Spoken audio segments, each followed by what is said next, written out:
இந்திய சமூகத்துக்கான நியாயமான நிதி ஒதுக்கீடுகளில் ஸ்லாங்கூர் ஸ்ரீ சர்டாங் சட்டமன்ற உறுப்பினர் அபாஸ் சலிமி பாராபட்சம் காட்டுவதாக குற்றச்சாட்டு முன்வைத்துள்ளது மலேசிய இந்து சங்கத்தின் சர்டாங் கிளை. பக்கத்தான் ஹரப்பான் சட்டமன்ற உறுப்பினர்களுக்கு ஆண்டுக்கு தலா 7 லட்சம் ரிங்கேட் நிதி ஒதுக்கீடு வழங்கப்படுவதாக அறியப்படுகிறது. அப்படி பார்த்தால் கடந்த 3 ஆண்டுகளில் 2.1 மில்லியன் ரிங்கேட் நிதி ஒதுக்கீட்டை அபாஸ் பெற்றுள்ளார். சர்டாங்கில் 93,235 வாக்காளர்களில் 12.27 விழுக்காடாக இந்தியர்கள் இருக்கும் நிலையில் தோராயமாக 2,57,670 ரிங்கீட்டாவது அவர்களுக்கு வழங்கப்பட்டிருக்க வேண்டும். ஆனால் அது வழங்கப்படாதது பெருத்த ஏமாற்றம் அளிப்பதாக சர்டாங் இந்து சங்கத்தின் தலைவர் சந்துரு கணேசன் கூறினார். தொடர்ந்து இந்து சங்கமும் பூச்சோங் கிளையும் பலமுறை சமூக நடவடிக்கைகளுக்கு நிதி ஒதுக்கீட்டுக்கு விண்ணப்பித்தும் அவற்றில் ஒன்று கூட அங்கீகரிக்கப்படவில்லை என அவர் கூறினார்.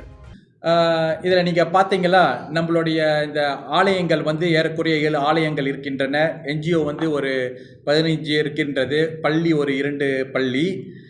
நிறைய முறையாக நாங்கள் அவருக்கு கோரிக்கைகள் வெளித்திருந்தோம். நாங்கள் மானியம் சமயத்துக்காகவும் கல்விக்காகவும் விளையாட்டுத்துறைக்காகவும் ஆலயங்களுக்கு எல்லாமே நிறைய நிதி உதவிகள் தேவைப்படும் அப்படின்ட்டு நாங்கள் நிறைய கோரிக்கைகள் விடுத்திருந்தோம். ஆனால் அவர் இந்து வரைக்கும் நம்மளுடைய இந்தியர்களுக்கு சேர வேண்டிய தொகையினை சரியான முறையில் கையாளவில்லை. இதுவரையில் நம்மளுக்கு கொடுக்கப்பட்ட நிதிகளின் நிலவரங்களை நாங்கள் அவரை நோக்கி கேட்கும்போது சரியான தகவல் அவர் எங்கள்கிட்ட சொல்லலை. ஒரு சில கோயிலுக்கு 2000 வழி தரேன்னு சொல்லிட்டு 1000 வழி தருகின்றார். சில கோயில்களுக்கு மேடையில் பணம் மானியம் தருவதாக சொல்லி அதுக்கப்புறம் 6 மாதங்களாக அதற்கான விஷயங்களை ஒன்றும் செய்யாமல் இருக்கின்றார்கள். அதுக்கப்புறம் சில ஆலயங்கள் அவரை அணுகி மானியத்தை அணுகும்போது அவர் சொல்கிறாரு, இது இந்த எல்லைக்குள் இல்லை, அந்த மாதிரி விஷயங்கள் நீங்கள் போய் கேகேஐ தான் நீங்கள் பார்க்கணும் அப்படின்ற சில விதிகளைலாம் அவர் சொல்லிக்கிட்டு இருக்கிறாரு. ஆனால் நம்ம மானியம் சில காரண சூழ்நிலையில் நேரடியாகத்தான் நம்மளுடைய சட்டமன்ற உறுப்பினருக்கு நாங்கள் அப்ளை பண்ணிக்கிட்டு இருக்கோம். இது அரசாங்கம் நம்மளுக்கு கொடுக்க வேண்டிய மானியம். அது ஒட்டுமொத்தமாக அவருக்கு கொடுக்கும்போது அவர் பிரிவினைகளாக பிடிச்சு அவரே சில அணுகுமுறைகளை அணுகி எல்லாத்தையும் பார்த்து சீர்தூக்கி பார்த்து அந்த விஷயத்தை அவர் செய்யணும்.